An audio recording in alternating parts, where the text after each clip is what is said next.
Bu o'yinda Mbappe yana maydonga qaytdi va o'zining mutlaqo boshqa darajada ekanini namoyish qildi.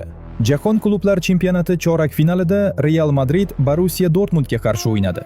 Oqlar shmellarni bosqichma-bosqich parchalab tashlashni boshladi. Arda Güler ajoyib uzatma bilan Gonzalo Garsiani topdi va u bir zarbada to'pni to'rga joyladi. Bu Madrid tarbiyalanuvchisining mazkur turnirdagi 4-goli edi.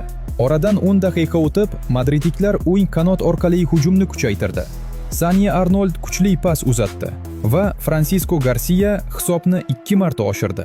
Borussiyaga ham rahmat aytish mumkin. Ular hech qachon taslim bo'lmadi. 93-daqiqada Max Bayer qudratli zarba yo'lladi va shmellar qo'shimcha vaqtga bir qadam qoldirdi. Nemislar uchun bir martaba yaxshi hujum uyushtirish uchun 2 daqiqaga bor edi. Ammo aynan shu vaqtda Cherepashkadan haqiqiy mo'jiza keldi.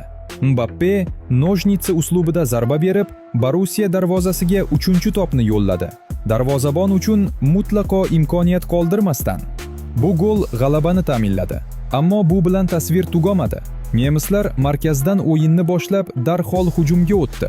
Real o'yinchisining jarima maydonidagi yiqilishi sabab hakam penalti belgiladi. Umumiy hisob 3-2 Madrid foydasiga.